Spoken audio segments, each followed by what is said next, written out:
At this point in the proceedings, I've lost count of how many shots of tequila I've had, and the producer's given up on the special effects because she can't get any sense out of me.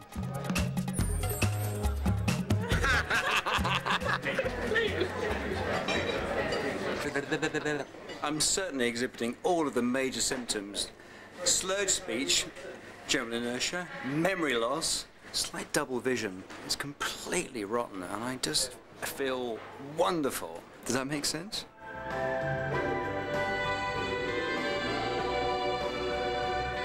By 4 in the morning, the party's over and the guys and girls are sharing one last dance.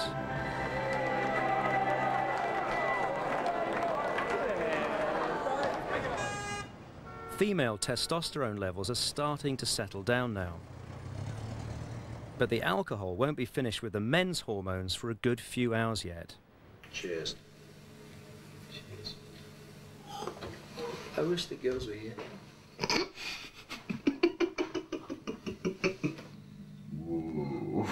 I'm wobbling. Michael is leaving the band. Hey.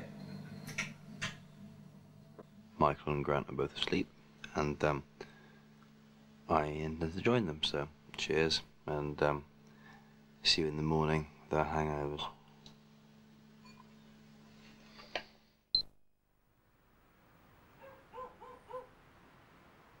I'm feeling really, really horrible. My eyes are sore. Something has slept in here overnight, and I tell you what, I couldn't operate a lawnmower, let alone a vehicle at the moment, and I feel very unpleasant. I'm going to take a breath alcohol reading and see what my breath alcohol is in the morning. The drink drive limit is 0.35. God, that was tiring.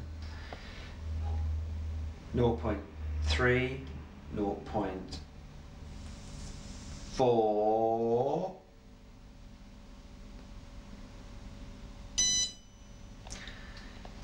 0.41, and that's after sleeping for about 4 hours, I think. Well, I'm not sure, but I think about 4 hours.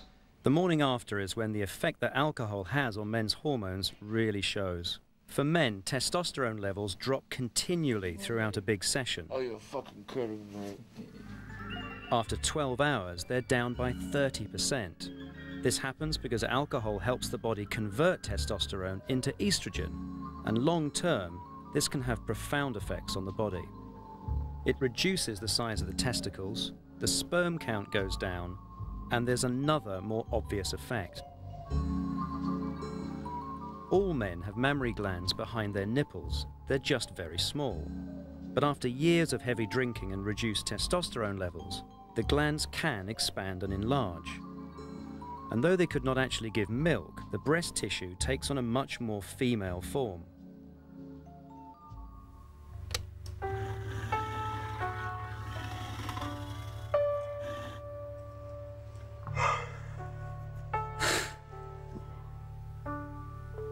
I'm sobering up, but that's not the end of it.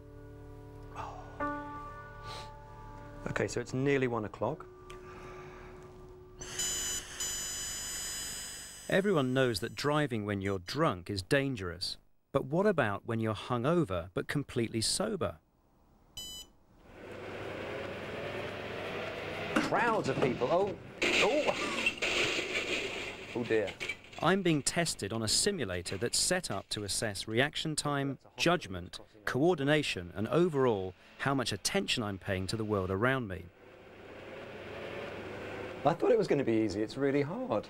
Well, having to pay attention to the where the road is challenging enough, but sticking to the speed limit is... No, what did I drive into? The object is to get round the course as fast as possible while staying within the speed limit. But as well as watching the road, I'm supposed to keep an eye on the diamonds on the side screens, and when they change, I either indicate or hit the horn. What the recent research has shown is that even when the alcohol is out of your system, your brain has not fully recovered. Oh, sorry. I regard myself as quite a good driver, and I must admit, I wouldn't want to be in the cab with me this morning. Reaction time isn't bad, but judgment is very poor. So people act fast, but they do the wrong thing. God, it's full of people. Brake! The ability to concentrate is also seriously impaired for more than 3 hours after all the alcohol has gone from your system. I don't like the residential area. It's too moody. There's too many things going on.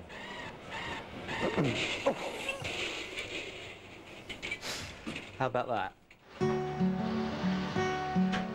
The byproducts of alcohol digestion are poisons, and getting them out of your system hurts.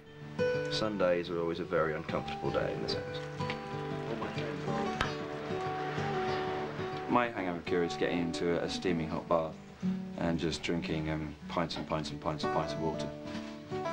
Alcohol is a diuretic, which means that whatever you drink of an evening, you pee out more liquid than you take in, and if you overdo it, you may end up severely dehydrated. This morning when I woke up, I felt a bit nauseous, a bit of a headache, and I just knew I needed liquids. The brain is mostly made of water, so it really does shrink during a hangover and pulls on pain-sensitive filaments that connect it to the skull, and so begins the classic thumping headache. Actually, we haven't had any puking. That's the only thing we haven't done in our professional capacity.